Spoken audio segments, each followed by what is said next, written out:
What's up, guys? Josh was gonna intro, but I talked, so... Yeah, you did. So we're back for another rapid fire or Danmachi discussion, whichever way you prefer it. We do have some questions. These are...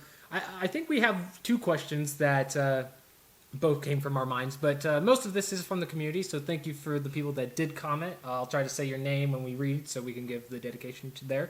And let me just take this moment to say, if you guys have any questions, put them in this video because we're going to start trying to get more questions from you guys. Because we really like doing this and we know you like the Danmachi comments, so we'd like to keep it coming. And this is kind of the best way, easiest way for us to do that, in between stuff coming out because, who doesn't like a good talk, especially when it's absurd? So, not to say any of these are absurd. That was actually a bad segue because this guy has a good speculation thing. But anyway, let's get into it. So, Michael, you're going to be the guinea pig. I'll let you talk first.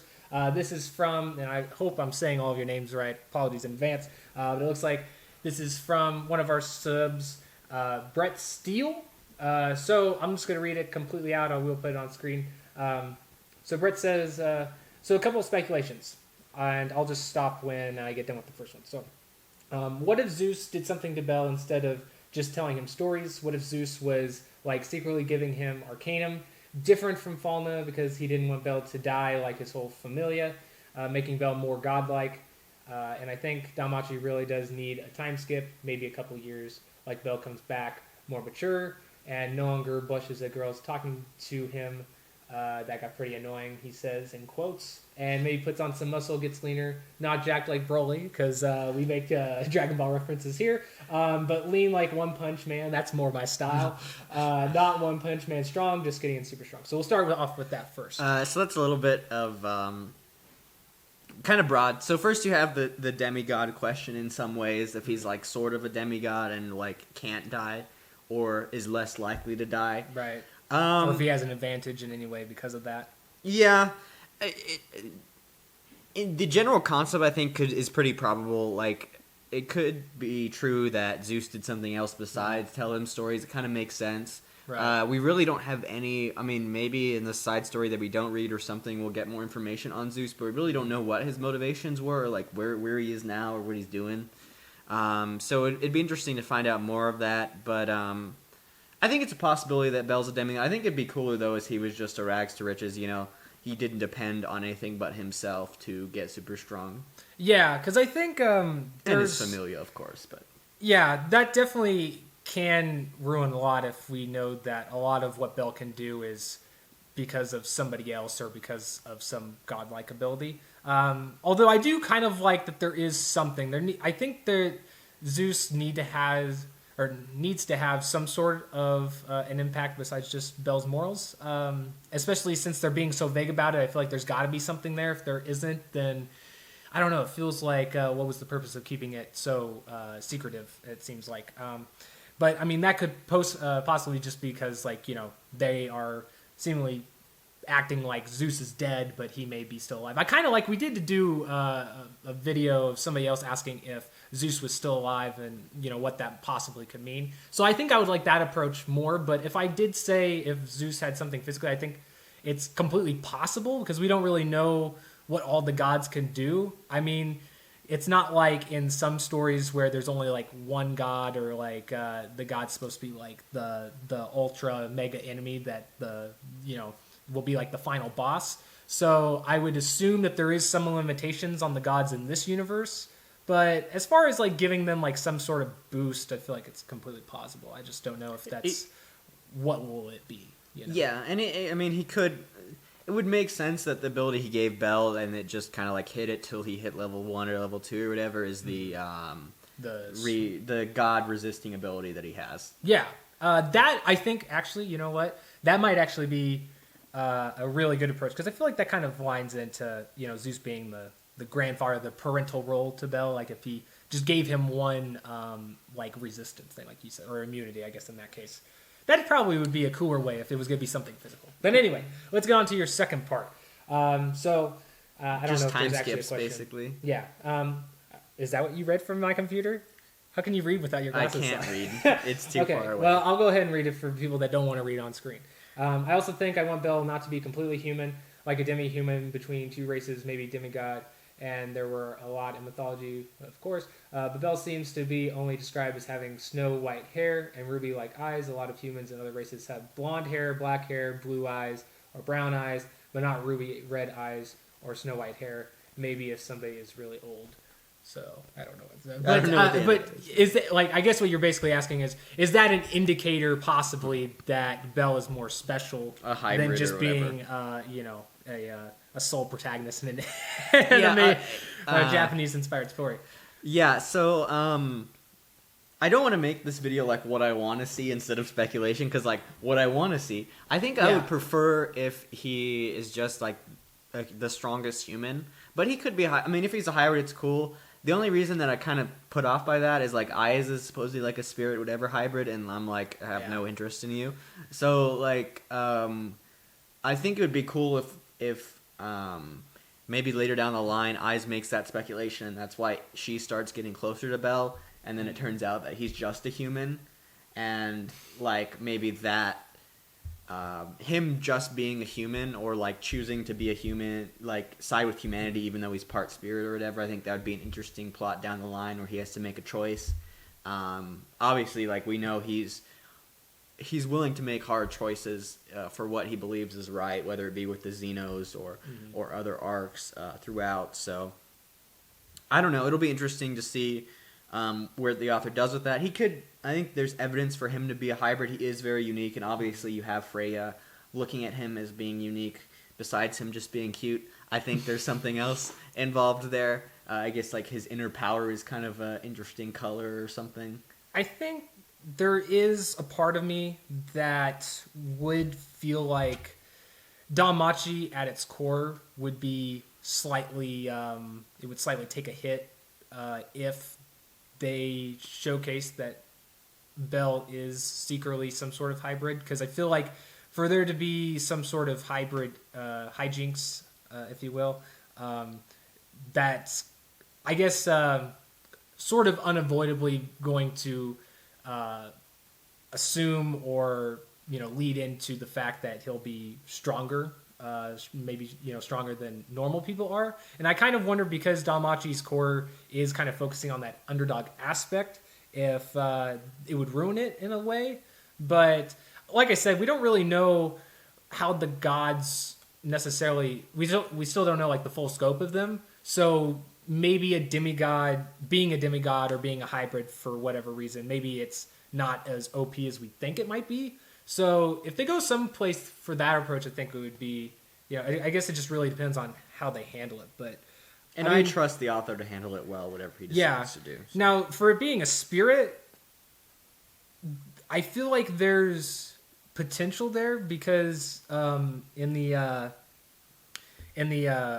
mobile game, there is a canon story of a time before, like thousands of years, I think it's before the events of like the main series, and it is kind of, it is blatantly kind of told of Argonaut, like where Argonaut came from. It's like the story that Belle's ability is based off of, but it's also strongly hinted that that's almost like Belle's first incarnated self. So like Belle now is like a reincarnated version of that hero. So maybe there's something to that linking in his looks, and maybe that would provide some sort of buff or I don't know, like some sort of ability, kind of like how Aiz has with the spirits. So if they go that approach, perhaps. Yeah, we'll see what happens. It's possible for him to be a hybrid. Honestly, I think they've written Belle. They've done his character so well that I'm pretty accepting about what they do, as long as they don't make some wrong choices with like who he falls in love with or who he ends up with. Besides that, like, his character is pretty great. It would be funny if for all the people who like Aiz, if he is like half sister to Aiz somehow. That would be great. That would be quite funny. I like that idea. It's like when Aiz's family was slaughtered. She actually had a sibling that she didn't remember about, and Zeus just took the one that took the one away. Yeah. Man, that would be wild. I don't know if I would like that, but it is funny to talk about. I will say though, since I just mentioned it, if you do check out that story though about Argonaut, it is really cool. It's like not to get too off topic for very long, but I do like how it kind of sets up that Bell, or like the spirit that essentially is Bell, not spirit in terms of, just his soul. I guess would be a better term because we have spirits in this series. But I like how his soul's kind of almost destined to go up against a Minotaur-like creature. So that's a cool little connective tissue there. He's got a buff now.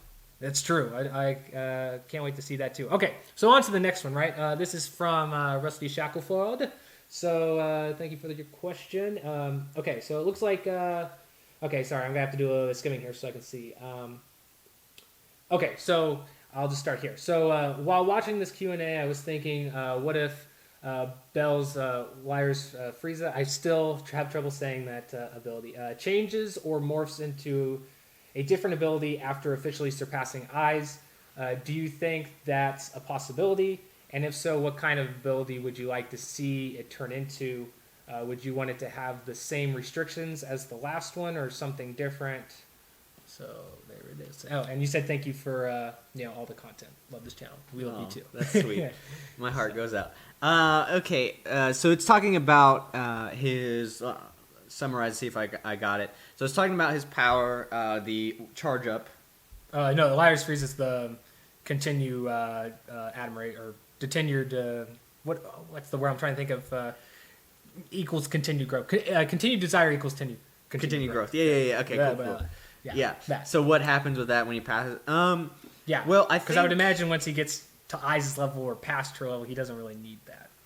Yeah. Well, I think something that the author could do, and I think would be interesting, is that the ability changes not necessarily how it works, but what he is striving for. So instead of striving to be as strong with Eyes and fight alongside her, which I think obviously has changed somewhat in the recent books, it's striving to fight alongside his familia and protect those that he loves.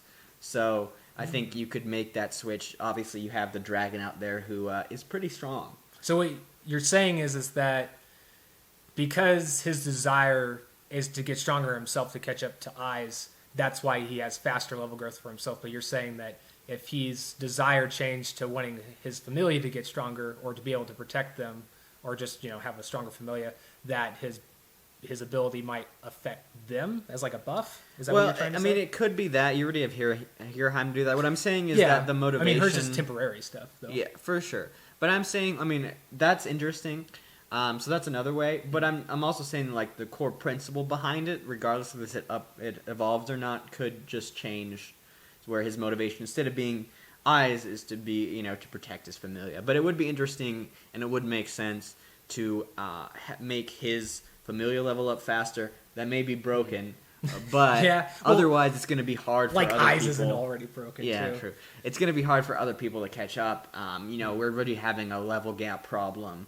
And obviously, probably the weakest part of the series is just timeline and how fast he levels up. So it would fix some problems if it evolved to where he could help other people. The ability changes to speed up the timeline. So now he's like 27. Now he's 27. And there's obviously issues with doing time skips, as in with any series. But yeah. So it would be. That's an interesting idea, at least. I would see. If we're talking about like other, I don't know if there's really any ability specifically I'd want to see Bell have. Like, I think what would be cool, but I don't necessarily know if Bell needs to have it. I would like to see either Bell or somebody in the Familia get like more magic, maybe, or just have like, I don't know, maybe they need to get like I'd love to see somebody. Well, I guess let me put it this way. I was gonna say I'd love to see one of them turn into like the mage, or us get a character that's a mage, but I think Harihime is technically their mage, like the supporter mage. I mean, she does like the restoration magic. She has the level boost thing. So maybe seeing her have some more offensive spells would be cool. I don't know. I think they don't really have a tank in there. I mean, like the other Familia that goes alongside them has a tank, but they don't. Yeah, but I don't think they got pretty much all different types of adventurers in their party, except for mage, or at least they do, but it's not really. They don't have a damage mage or a defensive mage, really. Yeah. Yeah. So that would be kind of neat. I guess. Is it? I want to say it's Chakra, but that's not right. Chica, is that the name of the lady that's in the other one? She does restoration stuff, doesn't she? I think so. Yeah. She does some of it. Well, okay. Since we're going on to questions, let's go on to the next one here. This is from one of our new subs, so thank you for subbing. This is the Star Destroyer. This is kind of like the highlight one that we wanted to get to. So he starts off with a compliment, saying, "Nice vid, thank you. Can't wait to see what Danmachi has in store for us next volume. Quick question, do you guys think Eyes and Bell will fight again for real? And if you do, what level do you think Bell should be, and who do you think would win?" So, this is a nuanced question. You have multiple elements here. We kind of cheated a little bit because Josh and I talked about this. The frame of reference that we have is Liu has fought Eyes and held her, or delayed her for like a minute or two when she was level 4 and Eyes was level 6. I think for Bell to fight again, have a meaningful fight against Eyes again, he would have to level up to level 5. Mm-hmm. Probably what would happen is similar to what happened in level 2, where at first he would lose or like overestimate himself, you know, when he first encounters a level 3 individual in the war game. Right. And then probably when they probably spar or something, because for whatever reason he still wants to train with her, even though she's don't have the same philosophy, I guess. And then I think probably a main conflict would happen after that, and I think either it would be where neither party can have a step up against the other, or where Bell can accomplish what he wants, or at least delay her enough to accomplish what he wants. Obviously, I don't think it would be good to have... If Bell's going to fight at level 5, I don't think it'd be good to have him like straight lose and get destroyed by Eyes. Yeah. I think that wouldn't be good for the story. I don't think it makes sense either, because and kind of to solidify the level 5 bit, I think if you look at the other fights Bell's had that he's won against, maybe not all of them, because some of them I guess would be plot protected, but I think for the most part it is pretty solidified that as long as you're in kind of that one level to like less than one level gap, you can hold out at least, and as long as you're tactful, you can still outdo your opponent realistically. But anything that becomes a bigger gap than that, just the way the levels work and how powerful each time they get level boosted, it doesn't make sense for him to be less than level 5. I think it would be interesting if Bell was, I guess, mid to high level 5 is probably sufficient. Eyes, we don't really know. It seems like she levels up pretty fast, but not, of course, as fast as Bell. So I guess it would depend on her level. If we're talking like current day Eyes, then it would be cool to see that mid to high 5, like I said. But or I think another way they could do it is if, for whatever reason, maybe the author sees that it's just like if Eyes was just fighting against Bell, just like without using her magic, if it was going to be a rough fight and he wanted to make an excuse why he could hold out even against using her stupid OP magic, then maybe throw in level boost in there for Bell. And then, because I think given how Bell is as a character and just how much he's come as an adventurer, I think there is a way for Bell to kind of read Eyes enough to maybe get her to slip up, or to find her the part that can give him the decisive blow or thing to turn it into his favor in a time crunch. So if it's because of the level boost, I think that's possible. I don't know if they, as far as fighting again, I feel like, I don't know, you can talk, but I feel like because there is that clash of ideals right now, it makes sense that there's potential conflict to happen. But I don't know if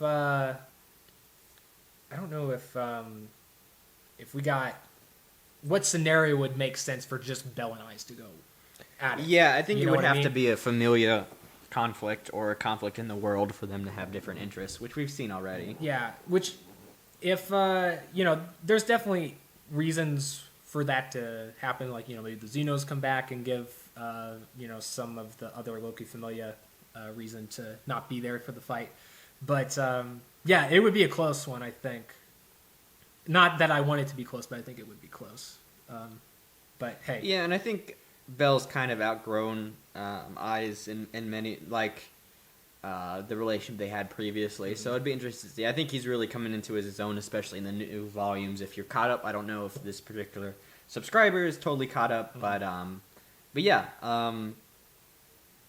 So yeah, I think they probably will fight again, and I think it'll be either a close Bell victory or kind of a tie, kind of where they just Bell accomplished what he wants to accomplish, but it's not necessarily a straightaway victory. I keep saying it, man. You know what we need? We need Astros to come back, and he's just like hella strong, and he just needs to like swat like Otter or Eyes. That would be totally like you would the only way that would probably happen realistically for the timeline is if like Astros was just going around in the dungeon and it's like, what's this? Oh, it's a crystal that the Juggernaut dropped, even though supposedly it didn't have a crystal, but it was just not found, and here it is. And then he ate it and got super OP from it. Then yeah, but I don't know. There's probably no way that's going to happen, canonically explained at least.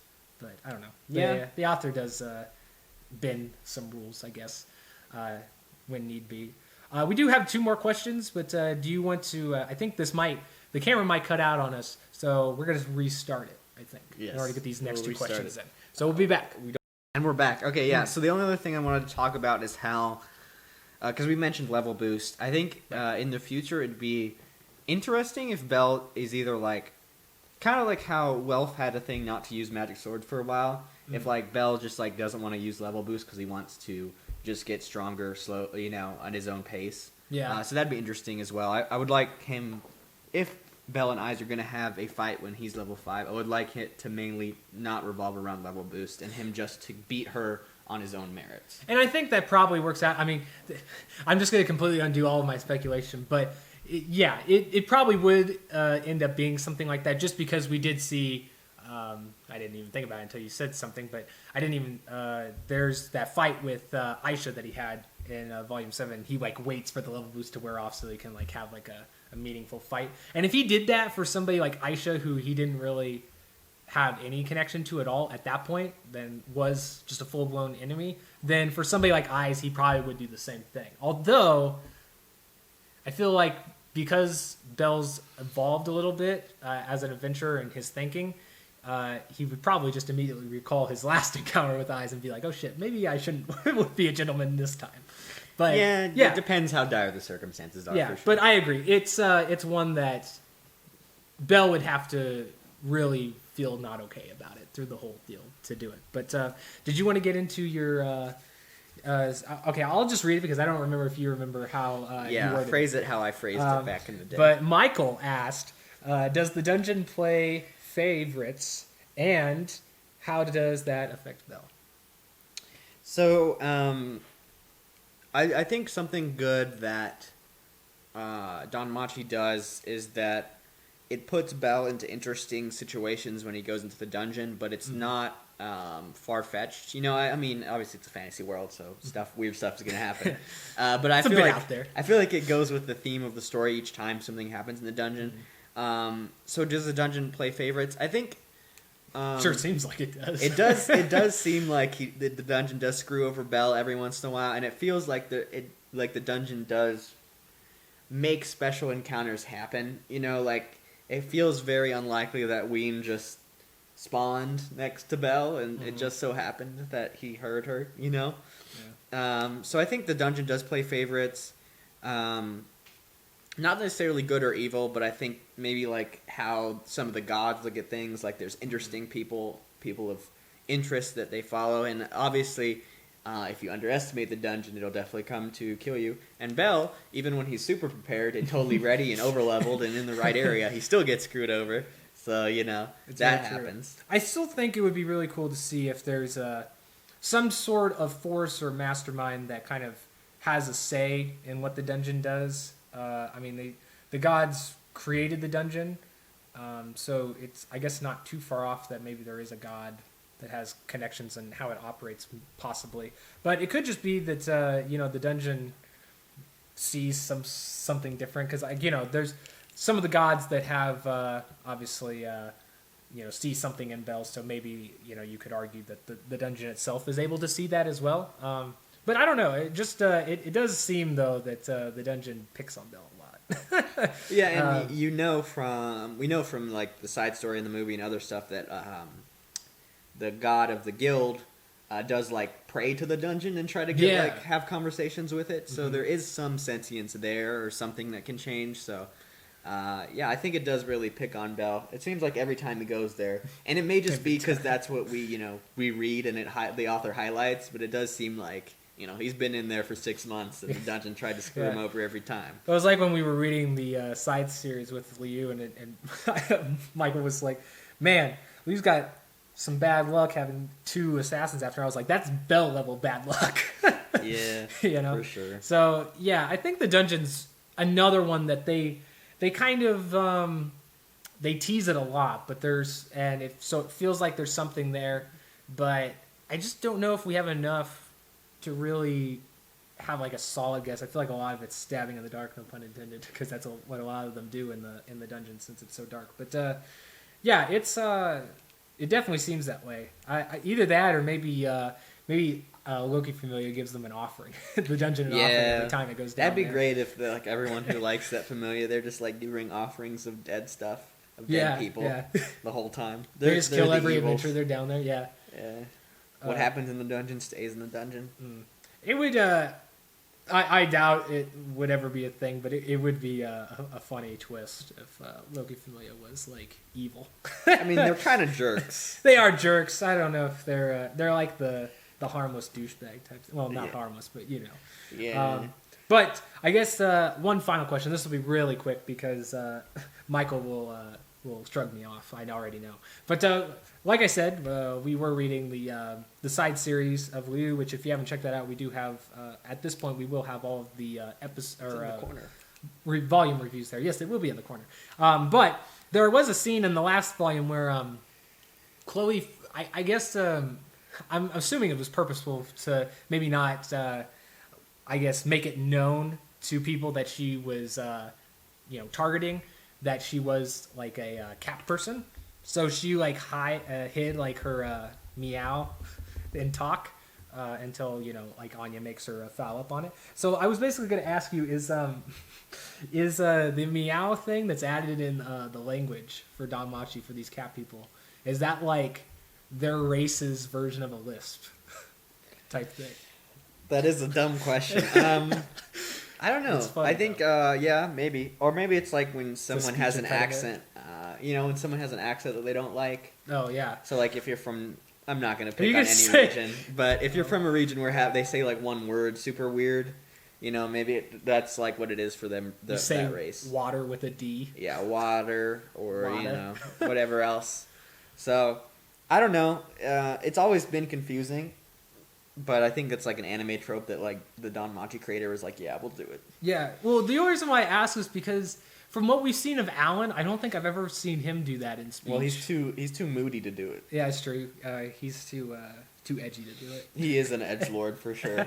So I don't know. It was just a dumb thing I thought of that I thought was funny. But that is the end of. We lose 7, 10, 7, 8, 12. 55. Who knows? At this point, we may have enough. But that is the end of this rapid fire and discussion. So thank you for joining us once again.